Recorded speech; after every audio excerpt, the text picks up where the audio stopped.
ini saya sedang berada di kebun kelapa milik salah satu warga di Kabupaten Majene. Nah teman-teman, Sulawesi Barat adalah provinsi yang luas wilayah daratannya kurang lebih 16.000 km persegi dan luas wilayah lautannya kurang lebih 20.000 km persegi. Jadi tidak heran kalau Sulawesi Barat banyak ditumbuhi dengan tanaman yang identik dengan pantai. Nah salah satunya adalah kelapa. Kelapa adalah tanaman yang memiliki banyak manfaat bagi kehidupan kita. Batangnya bisa digunakan untuk bahan membuat rumah, daunnya bisa digunakan sebagai atap, lidinya bisa kita gunakan sebagai sapu. Nah, buahnya bisa diolah sebagai bahan makanan loh. Siapa nih di antara kalian yang suka minum es kelapa muda? Apalagi kalau siang-siang ya, seger. Kelapa juga bisa menghasilkan santan yang bisa dijadikan minyak loh. Itu salah satunya di Kabupaten Majene terkenal dengan pembuatan minyak kelapa atau minyak mandar. Nah, seperti apa proses pembuatan minyak kelapa atau minyak mandar ini? Yuk, ikutin saya.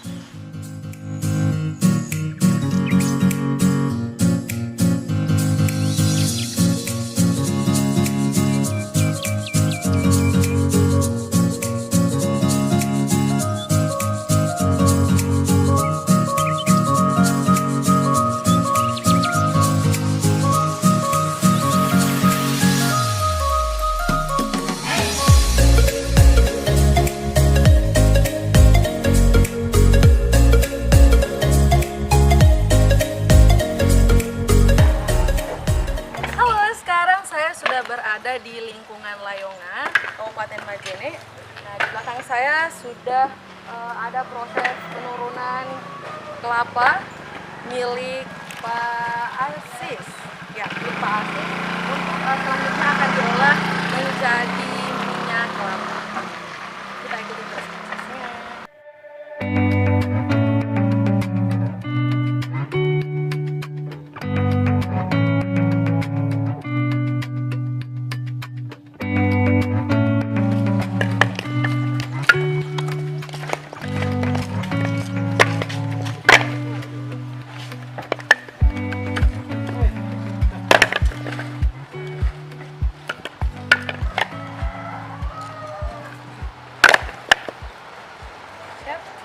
Oke, teman-teman, saat ini saya sudah bersama Pak Asis. Apa kabar Bapak?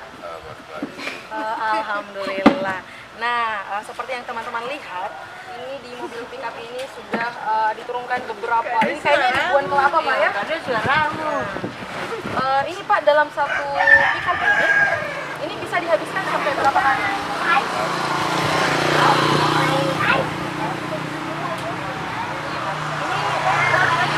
Ini berapa kelapa ini?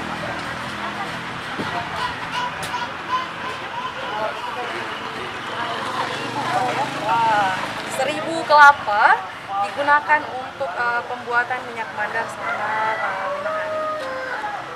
Jadi kalau untuk proses selanjutnya mulai dari pembelian kelapa, akan lanjutkan ke dalam untuk selanjutnya kelapa-kelapa ini diolah menjadi minyak mandar.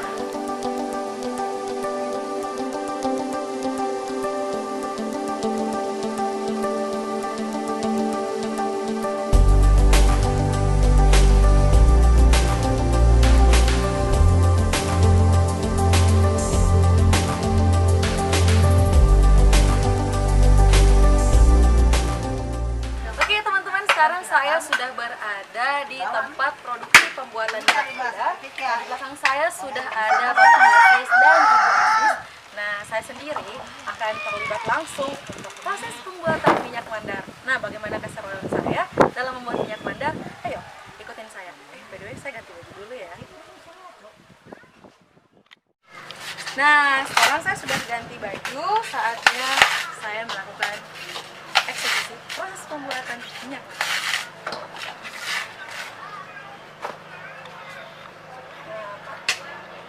Pak, ajari saya untuk melakukan ini namanya apa? Nama pas apa namanya? Pasukian. Oh ya, pasukian. Ini namanya pasukian. Nah, kalau kita lihat teman-teman ini besinya lumayan cukup tajam. Ini namanya apa namanya? Maksud saya. Nama masuke. Oh, masuke. Ini namanya proses. Teman-teman, dalam proses masuke anjoro ini menggunakan benda yang cukup tajam. Sekilas benda ini terlihat seperti linggis yang ujungnya dibuat runcing. Hal ini bertujuan untuk memudahkan kita dalam proses masuke anjoro atau memisahkan sabuk dengan kelapa. Nah, buat kalian yang ingin mencoba proses ini, hati-hati ya. Sekarang giliran saya untuk masuke anjoro ya.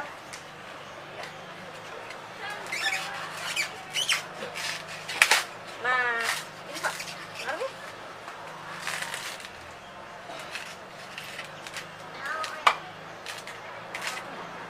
Iya.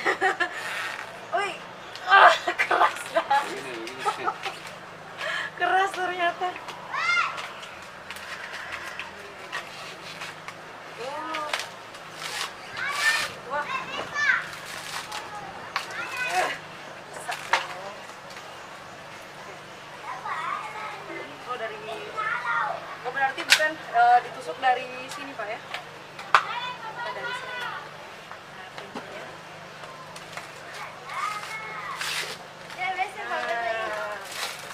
Nah, teman-teman, tekniknya untuk bisa lebih memudahkan, ternyata tuh harus di ujung kelapa ini, biar tidak mengenai batok kelapanya. Seperti itu.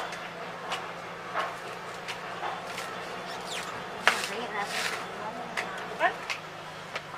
Iya. Sabuk kelapa dari hasil masuke anjoro ini tidak langsung dibuang. Sabuk kelapa yang sudah tua biasanya digunakan sebagai bahan pengganti atau pendamping dari kayu bakar, sehingga api akan lebih cepat melalap kayu. Hal ini karena sabuk kelapa memiliki sifat yang mudah terbakar. Nah, selesai sudah satu anjoro saya buka. Oke Pak, selanjutnya adalah proses.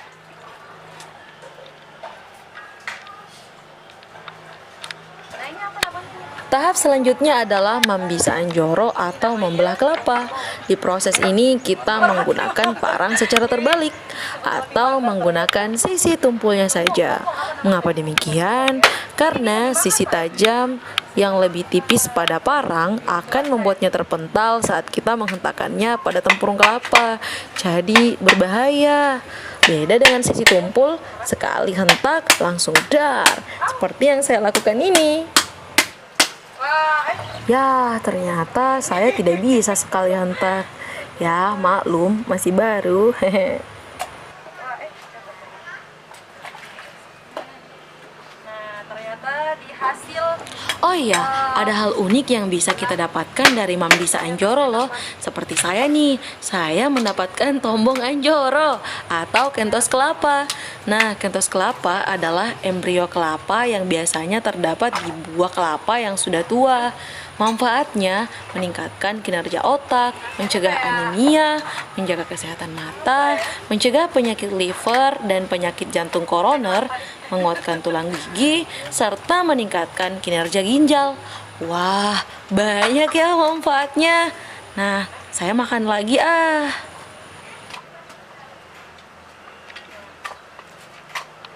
Nah selanjutnya kita akan melangkah ke proses berikutnya. Nah jadi kelapa ini akan kita pisahin dari tempurung kelapa ini dengan si kelapanya, isi dari kelapa. Nah bagaimana caranya? Itu kan prosesnya apa namanya ini kok? Apa namanya kalau dibelah begini? Kalau dikasih keluar dari sisi. Namanya Mas Sisi. Ibu saya bisa coba Mas Sisi.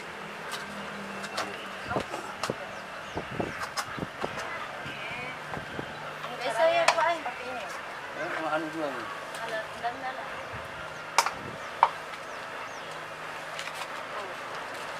Jadi dibelah seperti ini. Nggak susah ternyata. Nggak susah.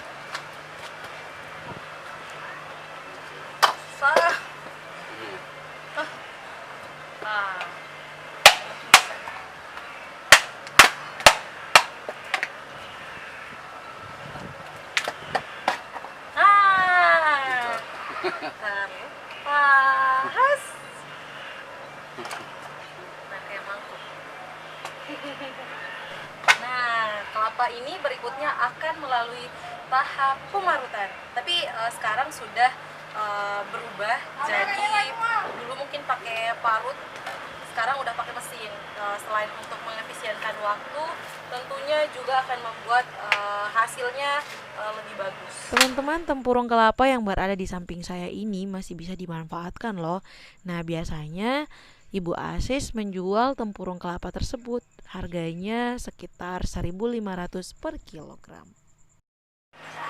Nah, inilah kumpulan kelapa yang sudah melalui proses masisi yang selanjutnya akan diparut. Nah, ini kalau parutnya manual ya. Sebaskom begini nih. Wah, gak kuat saya. Nah, alhamdulillah sekarang sudah ada mesin pemarut. Jadi selain mengefisienkan waktu, tentunya juga bisa membuat hasil parutannya lebih bagus, sehingga santannya juga menghasilkan santan yang berkualitas. Nah, bagaimana proses pemarutannya? Ayo, nonton terus ya. Teman-teman, terima kasih sudah menonton video ini. Nah, untuk proses selanjutnya bisa kalian lihat di segmen kedua. Selamat menonton!